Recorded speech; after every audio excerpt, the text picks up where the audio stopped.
بلوچستان کے شہر تربت میں نیشنل پارٹی کے مرکزی سیکرٹری جنرل میر جان محمد بولیدی نے بلوچستان میں بارڈر ٹریڈ پر بندش کے حکومتی فیصلے کو مسترد کرتے ہوئے تربت پریس کلب میں پریس کانفرنس کرتے ہوئے کہا کہ بلوچستان کے عوام کی آخری امید اور سہارا محدود پیمانے پر ہونے والی سرحدی تجارت پر تھی، جو دنیا بھر میں سرحدی علاقوں میں آباد افراد کو مؤثر رہتی ہے۔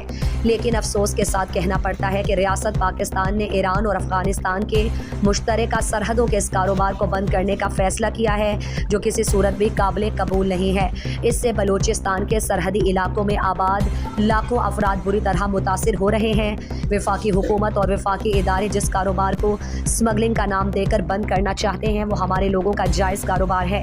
سرحدی تجارت ہمارے لوگوں کی زندگیوں کی ضرورت ہے، جس سے دو اپنے بچوں کے لیے 2 وقت کی روٹی روزی پیدا کرتے ہیں۔ لیکن وفاقی سیکیورٹی کے ادارے، کسٹم اور دیگر ادارے اسمگلنگ کے بہانے اربوں کی کرپشن کرتے ہیں۔ اس موقع پر BSO پجار کے چیئرمین بہیر صالح، نیشنل پارٹی کیچ کے ضلعی صدر مشکور انور، محمد جان دشتی، فضل کریم اور دیگر رہنما موجود تھے۔ حکومتوں کے نمائندے جو سرحدوں پر تعینات ہیں، اسمگلنگ اور غیر قانونی کاروبار کے وہی خالق ہیں۔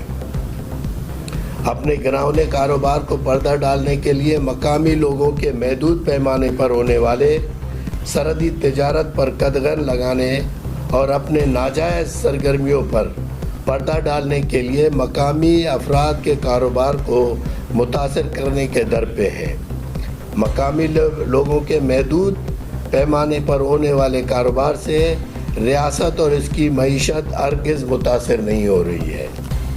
ریاست پاکستان اور ملکی معیشت شوگر و فرٹیلائزر اور ڈالر کی اسمگلنگ سے متاثر ہو رہی ہے۔ اس پر کوئی قدغن نہیں ہے۔ وہ کاروبار پاکستان کے وفاقی اداروں کی پشت پناہی میں جاری ہے۔ ان کاروبار سے ہمارے لوگوں کا کوئی تعلق نہیں ہے۔ ریاستی ادارے اپنی کمزوریوں، نااہلیوں پر پردہ ڈالنے کے لیے ہمارے عوام کو بیجا تنگ کیا جا رہا ہے۔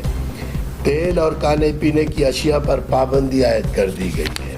سرحدی کاروبار اور تجارت پر رکاوٹ و پابندی ہرگز قبول نہیں۔ ریاست اپنے فیصلے پر نظر ثانی کریں۔ اس فیصلے سے ہزاروں خاندانوں کا روزگار متاثر ہو رہا ہے۔ لوگ نان شبینہ کے محتاج ہوتے جا رہے ہیں۔ نگراں حکومت سرحدی تجارت پر سے پابندیاں فوراً ہٹائیں، سرحدی کاروبار کو قانونی تحفظ فراہم کریں اور اس پابندی کے جو پابندی لگائی گئی اس کے انتہائی بھیانک اثرات سماج پر اثر انداز ہو رہے ہیں۔ ایسے غیر قانونی، غیر منطقی اور غیر فطری فیصلوں سے کرپشن، بے روزگاری اور دہشت گردی میں اضافے کے امکانات ہیں۔